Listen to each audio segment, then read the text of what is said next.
Hau tōtō. Ko tū heke ana, ko rongo heke ana, ko te ngā hau o tū. Utaina taku kawane, he kauatua maunga. Kāhui Tīwhanawhana tā rapata tū ki te rangi. Au e ki, whano, whana, hara mai te toki. Haumi e, hui e, tāki e. Kia ora.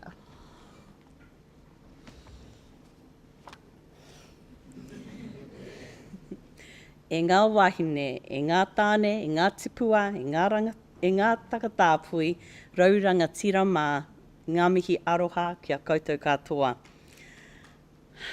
E tautoko ana ngā mihi kua mihia ki te mana whenua o tēnei rohi, te ahi waru. Tēnā rā koutou I raro te mana o Kingi Heitia, me tainui waka. I echo the greetings to our host today. In addition to the beautiful name that you bestowed on this hui, thank you for your welcome and creating the safety that allows us to do our work. He mokopuna au o te tairāwhiti. Ai, ko whānau ākai, ko ngā tionione te aitanga māhaki, rongo whakātami ngā e tāmanuhiri o kunei iwi. On my father's side, I hail from the tairāwhiti where I live in Gisborne with my hot Samoan wife, Alofa Eono. Our dog, Indy, and our cats, Havana and Chicago. And on my mother's side, from County Clare, County Tipperary in Ireland. Ko Elizabeth Kerekere, tōku ingoa. Greetings to all of you, very, very fabulous people. There are so many people in this room that I love and I call family. So I feel pretty safe. I'm feeling pretty good to be able to talk to you. I acknowledge all the cultures, all the spiritualities represented in this room tonight and acknowledge the sacred spaces of your peoples. I'm founder chair of Tiwhanawhana Trsut, which advocates for Takatāpui to tell our stories, build our communities and leave a legacy. Shout out to my co-leader who's here, Kevin Honui. You'll hear him later. He's taken on the mantle with Luisa of Georgina's Waitangi claim for Takatāpui. Tiwhanawhana, we uplift whānau and rainbow communities through building relationships, collaboration and collective vision. I'm also taking over from Kevin as the new chair of the organisation formerly known as LGBTIs, Lesbian Gay Archives of Aotearoa, New Zealand, and after a wānanga a couple of weeks ago, we are now Kāhui Mahara Queer Archives Aotearoa, meaning we carry the memories of all our communities. It's so amazing to be here with you all today because, wow, Human Rights Commission, you know how to throw a party. I am one of the nerds that goes, all panels, seminars, things to read, things to take home. But it does seem to me you could have thrown all the names of all the presenters over these few 2 days, put them all in a hat and picked out one, and any one of them would have made an incredible keynote speaker today. That today, the privilege is mine, and I thank you for your trust and faith in me. In fact, I thank all of you. Some individuals for sure, but as community, the support you showed me this year. As power-hungry, attention-seeking, gaslighting, racist transphobes tried to pull me down, you held me up, and I will always be grateful. It was not the worst thing that's ever happened in my life, it was just really the most public. But I'm hardly alone. This has been a rough year for many in our communities. Too many are under threat here and around the world, including in war zones. That should not be happening in this time in our world. We must speak about, write about, rage against the discrimination and violence impacting on the health and well-being of our rainbow communities, on our young people, on our elders, on our people with disabilities, but particularly on our trans, intersex and non-binary whānau. Shout out to the researchers, the writers, the poets and the artists who do this as a normal way of living. We have all been appalled by the biphobia, the transphobia, the interphobia, as well as the just garden variety homophobia, exhibited not just out there, but actually inside some of our communities. It is shameful, and we will not put up with it. Now more than ever as allies, we must follow the leadership of our trans, non-binary and intersex whānau, whose right to life and bodily autonomy should not be in question and never be a topic of debate. You have been there for us, cisgender, endosex whānau, and we must always be there for you. Because when all of us work together, there is nothing that we cannot achieve. And in a shameless plug for people to attend the Identify workshop, run by the legendary John Finnerty and me later today, we're releasing new data from the Identify survey of nearly 4,800 young queer people. I mean, 750 young takatāpui. I can't even believe how exciting it is. But one of those stats is that 94% of takatāpui stated that they would stand up for what's right even when it's unpopular. See, this is what we're like. We've got too much attitude. This is why the haters, no matter what they say or do, we just keep going. Day after day, month after month, rally after protest, hikoi after wānanga, we keep going. And that is why we will always win, because they've been trying to get rid of us for centuries, and they fail over and over again because we keep going. When people ask me what drives me, what keeps me going despite the setbacks, the exhaustion, and in the old days, constant pain, I always answer clarity of vision. I know why I was put on this earth. I know what I'm here to do.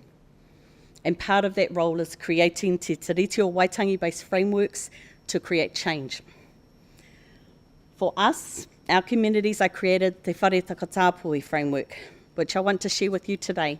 Some of you are very familiar with it. There are people in this room that helped develop it and have been along this journey with me for several years.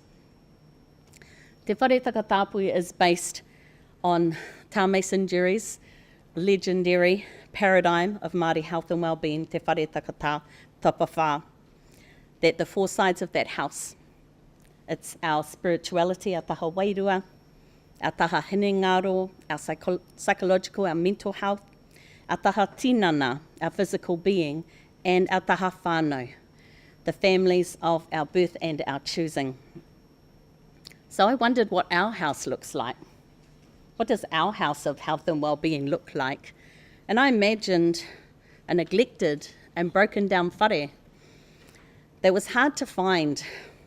I imagined finding that whare and sweeping the floors so that we could lay down some whāriki, some mats, so we could start to talk, so we could sleep, we could rest, and we could plan and organise, we could strategise on how we're going to do this restoration. I called my PhD He Whāriki Takatāpui, an acknowledgement of starting that restoration process. I'm not alone in this. We know that there's been Takatāpui leadership for generations. This is my contribution to our journey, because it's the restoration of our whakapapa, our wairua, our mauri, our mana, our tapu, and the tikanga required to make it happen and to maintain it. So, and the whare, whakapapa, it's our genealogy. Whakapapa literally to make layers on top of each other, in this case generations. It includes our relationships within our birth and chosen whānau and being rooted into the whenua, into our land. Whakapapa is represented in the whare takatāpui by the roof and the walls being made airtight and watertight, so we can put the photographs back on the wall of those who have passed, so we can remember all of the histories, the cultures and the languages from here, but from all the countries, our migrant people, our refugees and our asylum seekers who've made out their ways here, and we can acknowledge all of who they are when they come to this place. Wairua, it's about our spirituality, but the interconnectedness of all things in the universe. And wairua is represented in the whare by the whakairo, the carvings. This is because the idea of trans, non-binary and intersex whānau being modern-day tipua, spiritual and sometimes magical beings who could change gender and form, it came to me from the carving of one of my ancestors, Hine Te Ariki. And she became a marakiho, a water creature, after she died, so she could float down the river, the Waipawa River in the Tairawhiti. And when I thought, and speaking to her and communicating with her, I also realised that because our children usually know their gender from a very, very young age, I thought it must be wairua that drives. It's that thing that exists beyond death, but it's something inside us that drives us to be who we are, to know who we are, to claim that regardless of what anyone else has to say about it, or even if you've never seen yourself reflected in the world. So I think our drive, it comes from our wairua, from our ancestors, from our atua. So Mauri, it's our life force, that essential quality that is ours alone. It's unlike wairua that exists beyond death. This lives and dies with us. It's the unique thing that we bring into the world. It encompasses our special skills, our talents, just everything that makes us us. It's how we express ourselves to the world, and it's also how we look for being reflected, being recognised, being loved and valued for who we are. Not what anyone else wants to try and make us, who we are. Because when we are not, when the Māori is not nurtured, that life spark starts to dim and it will flare out. Māori is represented in the whare by the tukutuku panels, by the range of colours and patterns that tell the stories of our lives. And one of the marae that I'm from, when the kingao and the Kerekere got damaged, my father swapped it out for ribbon. So we have fluorescent green, bright pinks, all the colours you can think of across the walls of our whare. And I look at that and I see life, I see Māori sparking, and I see our young people, I see all of us being able to be seen, being loved and being valued. Mana, it's something we inherit from where we are born, from our people, from the land. We inherit it from our atua, our gods and spiritual beings, and whatever are the entities that you most associate with, that you believe in. We also accumulate mana during our lifetime, our words, our deeds, our skills, our achievements. Now, mana wahine expresses the reclamation of the rights of Māori women to be recognised alongside and not some colonial version of subservience to our men. I coined mana tipua to acknowledge the inherent mana of our trans, non-binary and intersex people based on the acceptance of gender and sexual fluidity in the spiritual and physical realms of traditional Māori society.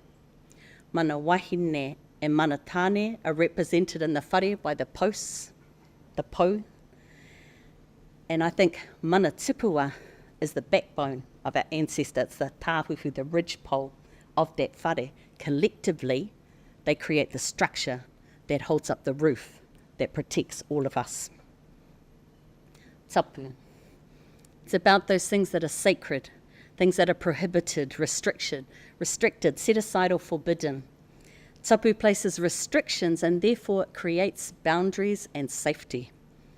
Breaches of tapu affect our hinengaro, our state of mind, but our tinana, our body.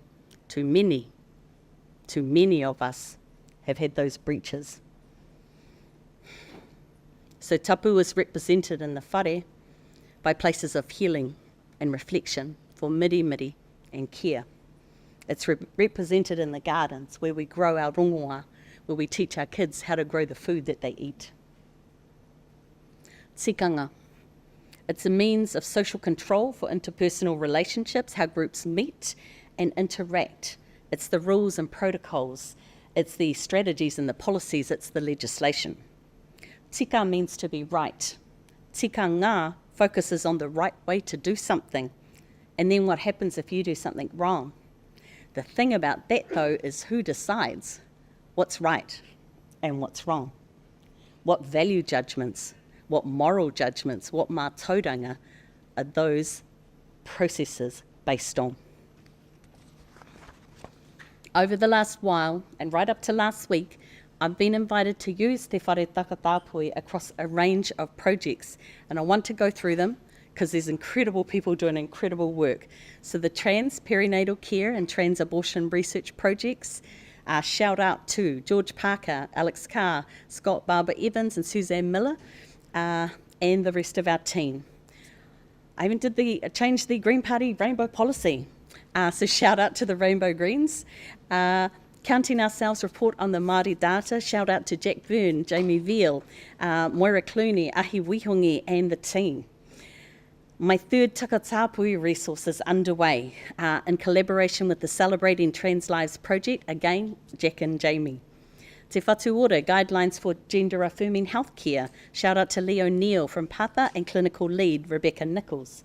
Again, Te Whatu Ora, Workforce Development for Gender Affirming Healthcare, shout out to Jennifer Shields and again, Rebecca Nichols.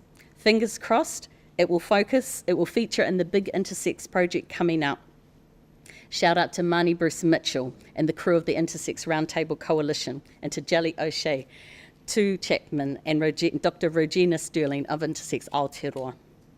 As a cis, endosex person, I am so privileged.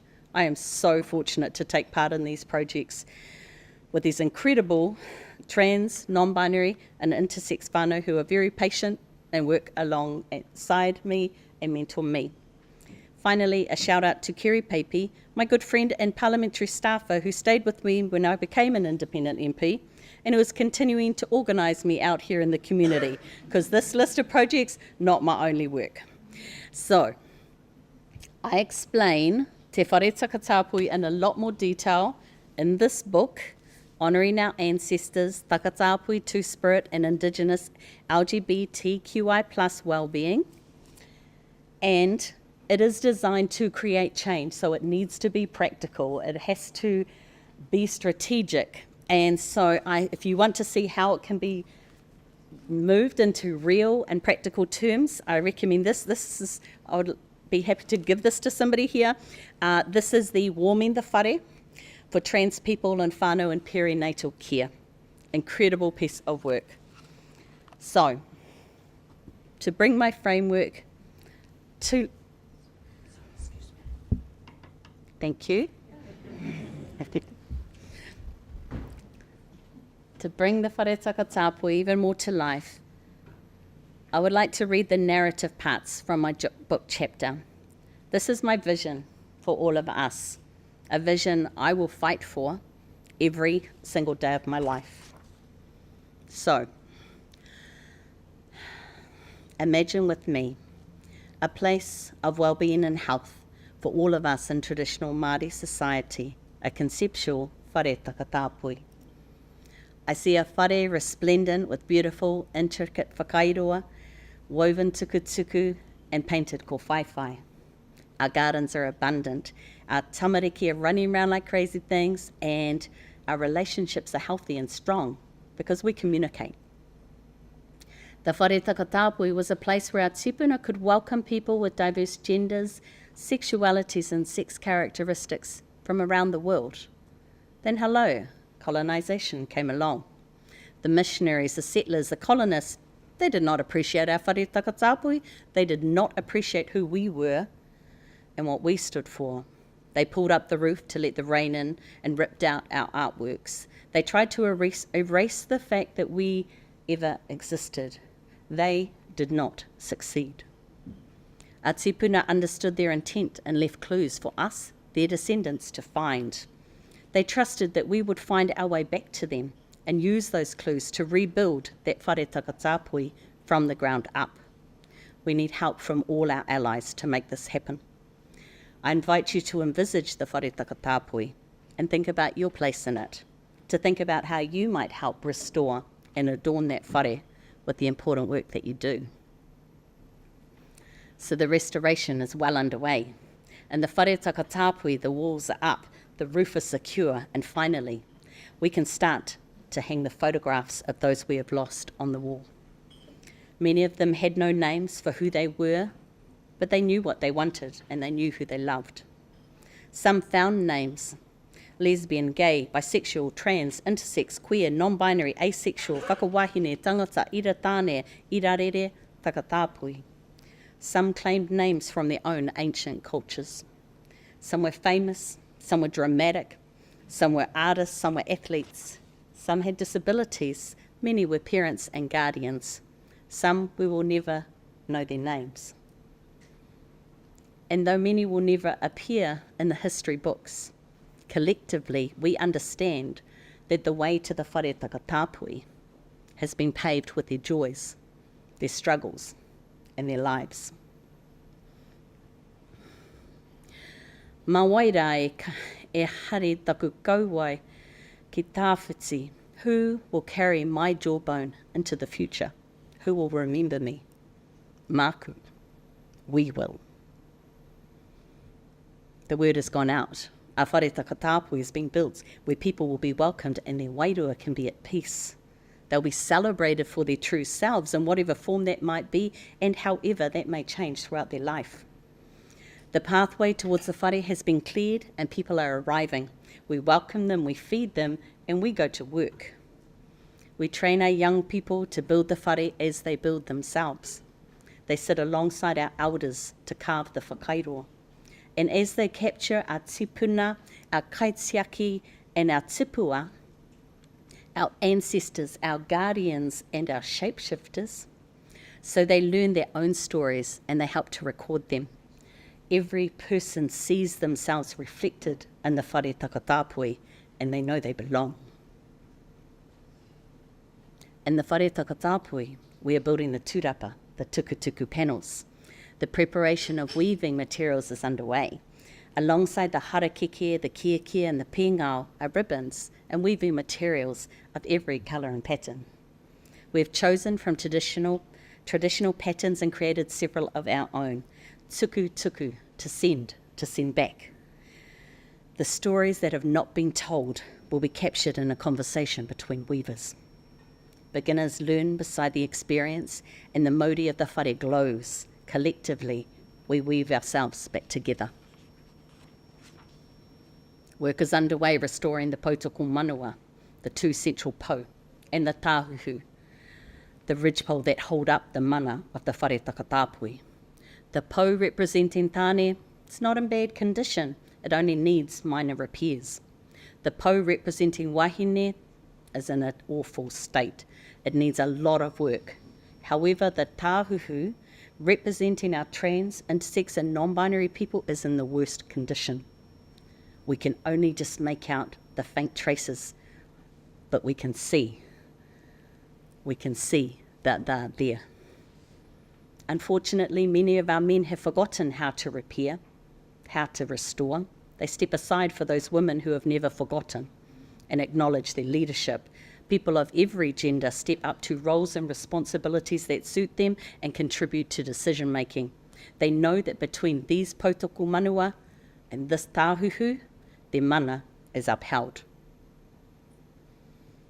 In the whare takatāpui, the physical and mental scars of historical and current violations are laid bare. Collectively, we mourn the blood that has flowed, the innocence that was taken, and the lives that were lost.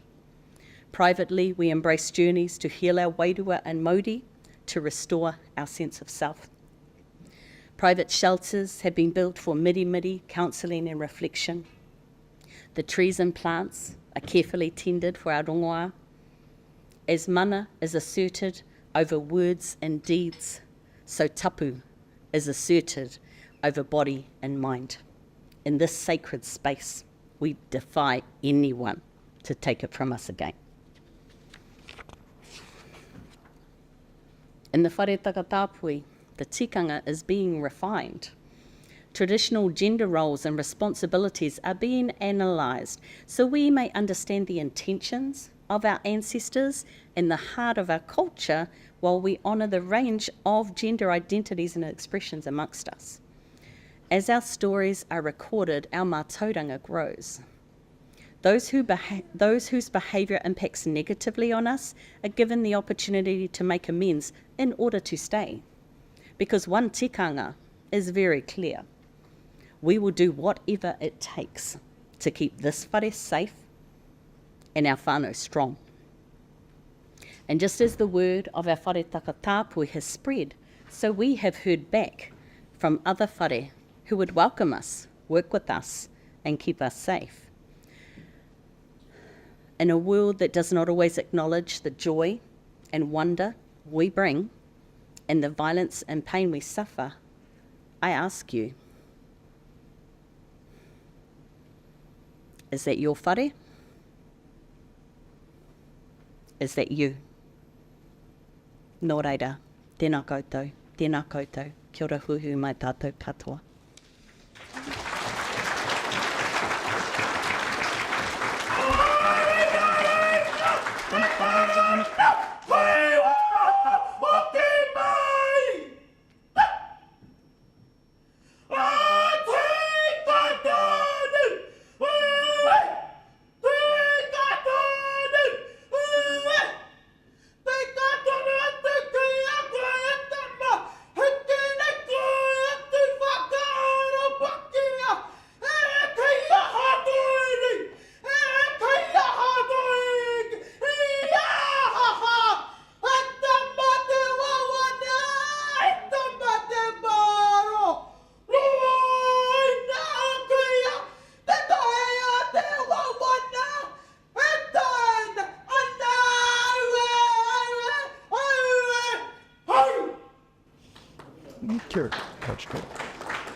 Actually, I've got a question. I'll start it off and break the ice. Te pātai tuatahi, the first question. What are some ways we can have our ally, family and friends better ally with us in this fight? Kia ora. I think many of you already do a version of this. I always say find your mates, find your friends, find the people that you connect with, that you already have relationships with, to build a core of people. And we can't be single warriors out there. We have to be able to work strategically to conserve our time, to conserve our energy. And it's very theoretical for me because my self-care is very, very poor, but, you know, rest. Rest, sleep, take care of ourselves and each other, I think. And I want to shout out to ones like Inside Out, others, Rainbow Youth, and ones who are here, because I think our young people have brought in a generation of actually saying, you know what, looking after ourselves is important.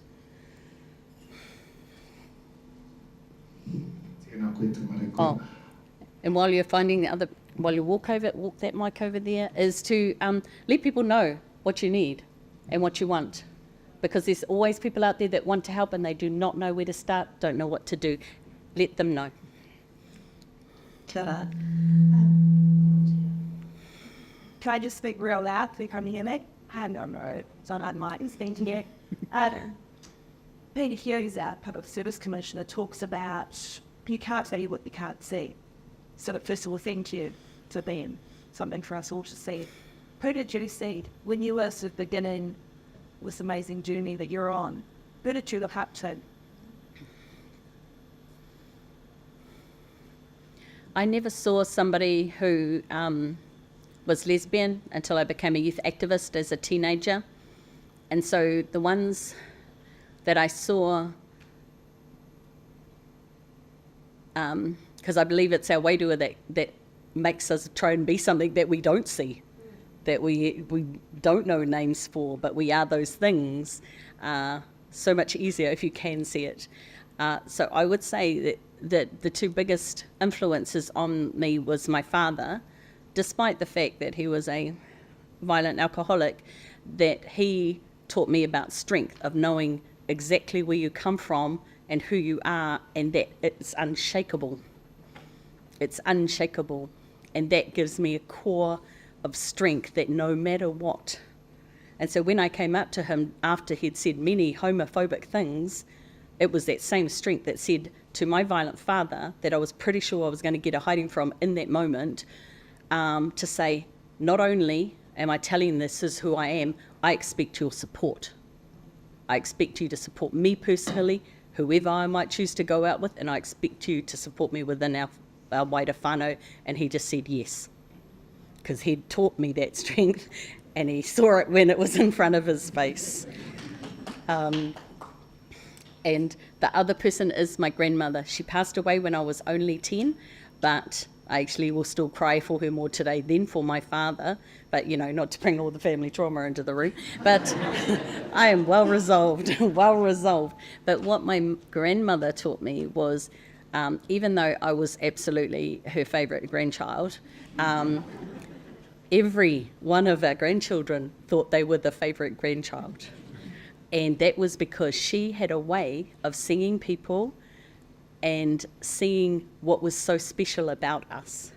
And so she was gone long before I came out, long before I did this work, but I know she watches over me. And again, that gives me the clarity and the strength, because I don't need her physically in this world to know that she has my back every second in everything I do. Kia ora whaia.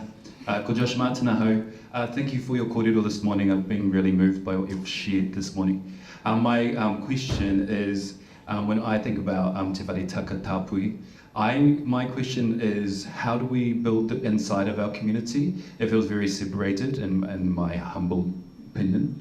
And that aside from going out and partying on K Road or whatever, how do we bring our communities together when we've obviously got our own journeys, we're on our own little journeys in our specific silos, I suppose. How do we bring our communities together to become this whare takatāpui? I think this hui here today is a good example of movement building.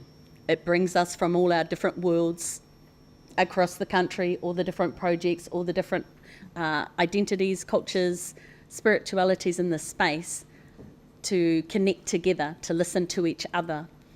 It's very easy sometimes to get on with our life and not feel connected because we don't connect.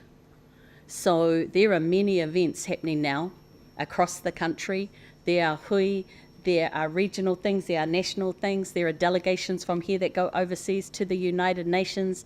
And so there's a lot of things going on, but you have to know to actually reach out and find that out, to try and find who your people are.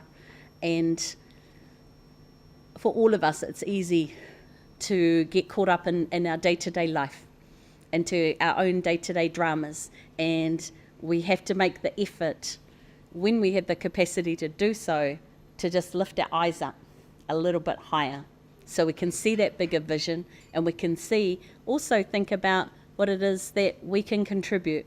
What can we do? And to think, who would we like to do that with? Who would we maybe like to do something for? And then go and find them. And if all else fails, start it yourself. No, when we started Tīwhanawhana 22 years ago now, it's because there wasn't a group that actually acknowledged our cultural identities and how important our culture was to us, while still honouring our diverse genders, sexualities and sex characteristics. So we did it. We created it, and we're still going 22 years later with no government funding, leadership and love.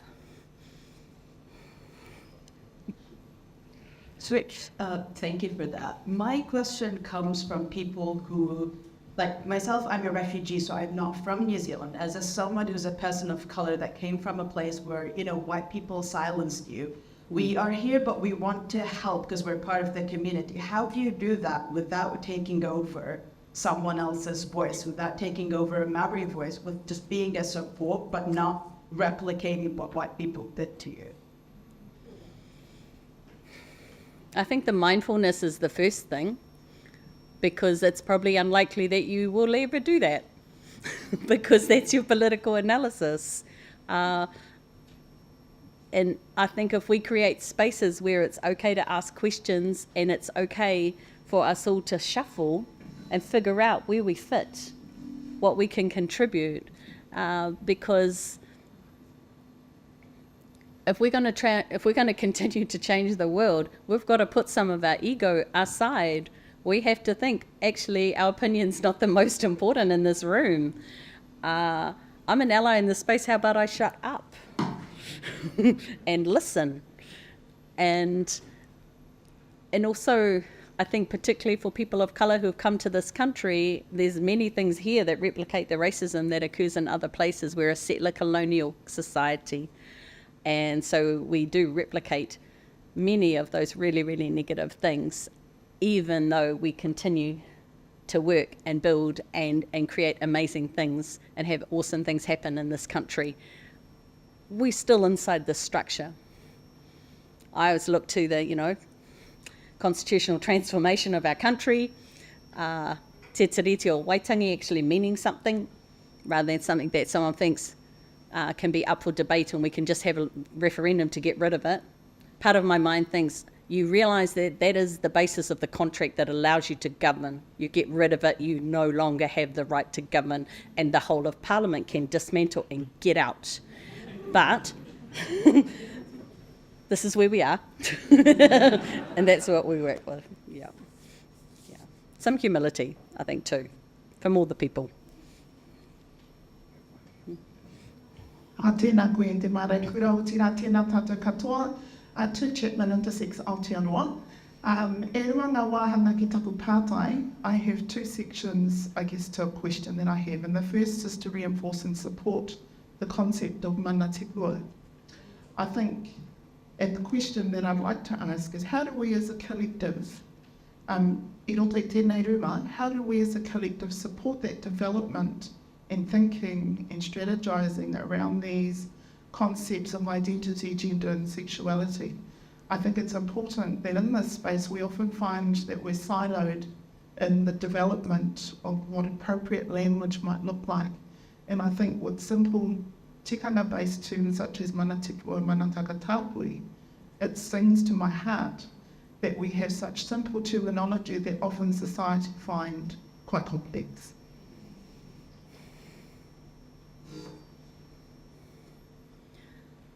Big mihi to our organisations such as Intersex Aotearoa and formally as ITANS, the whakapapa that you have in this country is incredible.